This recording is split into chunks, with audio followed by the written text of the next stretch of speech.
కట్టకపోతే పేరెంట్స్ ఇబ్బంది పెట్టారు. నేను ఏం చేసినాను, అందరి ముందు నన్ను ఇన్సల్ట్ చేసిందని స్కూల్ కాడ నుంచి ఏడ్చుకుంటూ వచ్చింది. మా ఇంట్లో పని ఉంటుంది, పూలమ్మ అని ఉంటుంది. పూలమ్మకు కూడా చెప్పింది. పూలమ్మ ప్రిన్సిపల్ మేడం నన్ను చాలా టచ్. నేను నైటీ మీదనే ఉన్నా. వెళ్దాం పా ప్రిన్సిపల్ కాడికి, నేను మాట్లాడతాను. ఆమెకి ఎవరిచ్చారు మిమ్మల్ని తిట్టే ఫీజుల గురించి నేను చెప్తాను. నా బిడ్డ చాలా డిప్రెషన్గా ఫీల్ అయ్యి సూసైడ్ చేస్తాను. యశోదలో అడ్మిట్ అయింది. పేరు అఖిల. వెంటిలేటర్ ఇంతకుముందు అసలు నా బిడ్డ అంత అట్లాంటి ఆలోచన కూడా ఉండదు.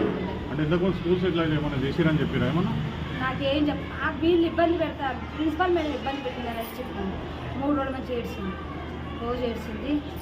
అక్కడంటే కూడా మా ఫ్రెండ్స్ ముందు ప్రిన్సిపల్ మేడం నువ్వు తింటే మా ఫ్రెండ్స్ ముందు బరువు పోయినట్టు అనిపించింది. వద్దు, నువ్వు పోమాకు మమ్మీ, నీ కోపం ఎక్కువ, నువ్వు పోమాకు. ఏ రోజు కూడా నా పిల్లలు 2 years నుంచి చదువుతున్నా ఎప్పుడు కూడా ఒక మేడం ఒక మాట అన్నదాన్ని కాదు, ఒకరిని ఒక మాట అనేదాన్ని కాదు. నా పిల్లలతో పాటు వేరే పిల్లలకు కూడా బాక్సులు పంపించిన. నాది మామూలు పొజిషన్ అయినా పిల్లలకు అన్నం లేని పిల్లలు కూడా చాలా మంది అన్నం. 10th క్లాస్ చదువుతుంది. ఇంటి పక్కన వాళ్ళకి, బిల్డింగ్ వాళ్ళకి, అపార్ట్మెంట్ వాళ్ళు అందరూ చెప్పింది ప్రిన్సిపల్ ఫీజు గురించి నన్ను ఇబ్బంది చేస్తుంది. మా ఇంటి పని కూడా చెప్పింది.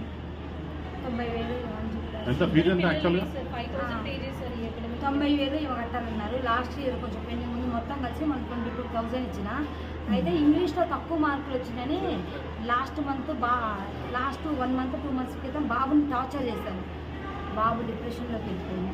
వీళ్ళ వల్ల బాబుకి ఇప్పుడు దగ్గర 1 lakh వరకు ట్రీట్మెంట్ అయింది. నా దగ్గర అన్ని రిపోర్ట్స్ ఉన్నాయి, అన్ని ఫైల్స్ ఉన్నాయి. నేను బంజారా హిల్స్ సైకాలజిస్ట్ ఆశా హాస్పిటల్లో చూపిస్తున్నా, డాక్టర్ చైతన్య దగ్గర చూపిస్తున్నాను. ఓన్లీ బాబుకి 35 or 40 వచ్చిన ఇంగ్లీష్ మార్కులని ప్రిజర్వ్ చేశారు. బాబు 7th క్లాస్. అయితే వేరే కట్టాల్సిన ఫీజు బాబు ట్రీట్మెంట్ అన్నా. ఆల్రెడీ బాగా సార్ కూడా చెప్పిన, బాబుకి అబ్నార్మల్ ఉంది, బాబు కండిషన్ ట్రీట్మెంట్ నడుస్తుంది, బాబుకి హెల్త్ బాగాలేదు కానీ ఆ డబ్బులు అటు యూజ్ చేస్తున్నా. లోన్ పెట్టిన, లోన్ రాగానే ఒకేసారి ఎట్ ఏ టైం నేను ఎంత ఫీజు ఉంటే అంత క్లియర్ చేస్తాను కూడా మా సార్ చెప్పింది. బాబు కూడా బాగాలేదు. బాబు కూడా మన మధ్యసింకం పోయింది స్కూల్ వల్ల. టార్చర్ పిల్లల్ని ఏం ఫెయిల్ అయితే మనం రాసుకోకూడదు. సార్ ఇయర్ లాస్ అయితే నెక్స్ట్ ఇయర్ చదువుకోకూడదు. ఎందుకు పిల్లలు లేనప్పుడు చదువు ఎందుకు? పిల్లలు బతుకుండి పిల్లలు బాగుంటే కండి చదువు కావాలి. పిల్లలు సూసైడ్ చేసుకొని చచ్చిపోయినాక చదువులు ఏమిస్తారు? చదువులు అంటే మాలాంటి వాళ్ళకి కడుపు కోత మిగల్చడానికి ఇలాంటి పెద్ద పెద్ద స్కూళ్ళు పెట్టేది మాలాంటి పేదోళ్ళ కోసం.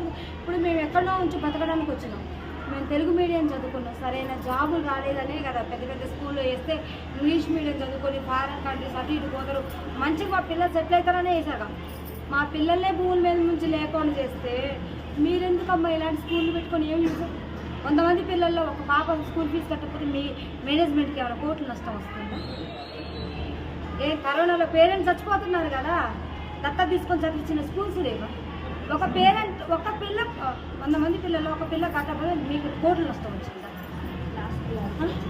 కోట్లు నష్టం వచ్చిందా? ఏం నష్టం వచ్చింది? మేనేజ్మెంట్కి ఎక్కడ నష్టం వచ్చింది? శ్రీ చైతన్య వీటి పేరుతో పిల్లల్ని చంపుతున్నారు. నాలాంటి తల్లిదండ్రులు మాత్రం ఇలాంటి స్కూళ్ళల్లో ఏమాకండి పిల్లగాళ్ళు. ఇలాంటి స్కూళ్ళల్లో వేసి మీ పిల్లగాళ్ళు చంపుకోరు. మీకు ఎంత టార్చర్ పెడతారో తెలుసు. రైటింగ్ తప్పితే చదువుకోలేదు. రైటింగ్ ఏం రాస్తారు పిల్లలు? చదవ